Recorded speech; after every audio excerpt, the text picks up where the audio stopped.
Hello, my name is Avery Taylor, and today I'll be casting my Phase 1 MLB All-Star vote. If you enjoy this sort of content, please be sure to subscribe, and go ahead and comment down below how stupid I am, and let's go ahead and get into the video. Starting at first base on the American League side, this is really the first instance of how much do you take in injuries. Tristan Casas should be the obvious choice, but he has missed almost a month of time just from that injury, so I kind of took him off my list personally, but if you don't factor in injury, yes, he's probably your guy. Next, you have Vladimir Guerrero Jr. and Ryan Mountcastle, the first baseman of the Orioles and Blue Jays, respectively. I'm going to go ahead and take Mountcastle. I think he's slightly edging out Guerrero Jr. in a few key categories like home runs, OPS, but it's pretty close, and you could go either way. On the National League side, there's not as much competition. Freddie Freeman's putting together another fantastic season. Lamonte Wade Jr. has played well in limited time, but you have to pick Bryce Harper for what he does with the bat and still plays decent defense over there at first base, all things considered. Second base is another interesting spot for the American League. You have a few guys in here that have missed some time. Michael Macy of the Royals putting together a fine season. If he can continue to play like this over the next month, maybe in my phase 2, if he makes that section of voting, he might be my vote. But for right now, Jose Altuve, I think, is the second best guy on this list, and he's been hitting pretty well as of late as well. On the National League side of things, I think there's a pretty clear choice. You have a few options. Luis Arias, Ozzy Albies is always a good shout, even though he's not having the greatest year. Nolan Gorman's solid, but I think you had to go with Ketel Marte, especially for what he's doing not only on the offensive side, but he's playing pretty good defense as well there in Arizona. In the American League, I think there's a pretty clear choice, and then you have some excellent secondary options if you are just not a fan of this player for whatever reason. I think Rafi Devers has got to be the number one choice here for the American League third base. But Jose Ramirez, Isaac Paredes, never bad options to go with, especially with the seasons that they're having. On the National League side of things, we have to talk about the season that Joey Ortiz is having. First season, really getting significant playing time in the majors, and he is making the most of it. Has an 846 OPS from the third base spot for the Brewers. So far, it looks like they've capitalized off of that Corbin Burns trade. In the American League shortstop position, we have some bad performers so far this year. Bo Bichette, God, don't even talk to me about Javi Baez, but even Carlos Correa, last year's darling JP Crawford, all of them really aren't hitting the mark, and it's a couple youngsters stepping up.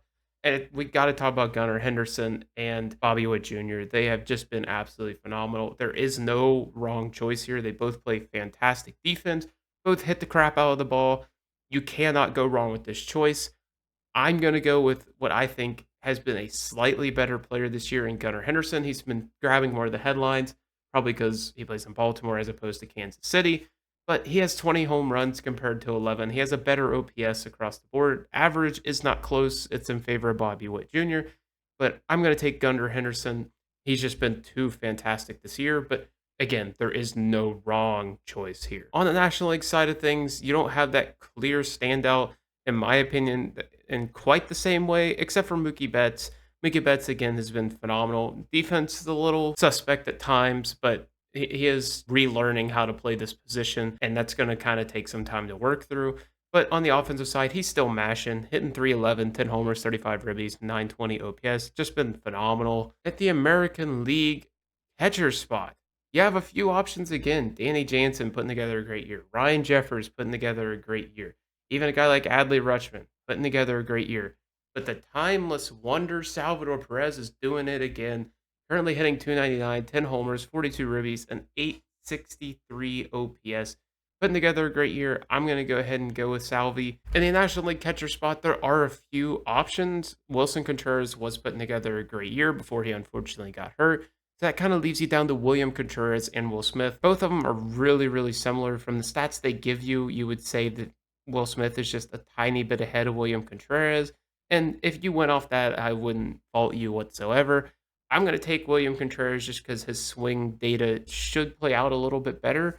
That's a little bit of a nerd in me taking William Contreras here. If you take Will Smith, there is absolutely no fault there. For the outfielders in the American League, I think it's pretty straightforward.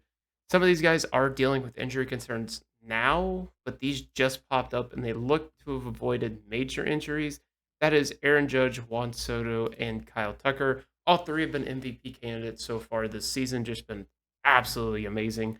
Juan Soto, Aaron Judge, Kyle Tucker. I don't think there's any other player that's really coming close to them so far. Again, minor injury concerns. If they develop into more, maybe I'll have to change my vote. But for right now, that's where I'm sitting. In the National League, it's a bit tougher. It really is because there's a lot of guys that are maybe not played the whole season. You have to kind of factor that in.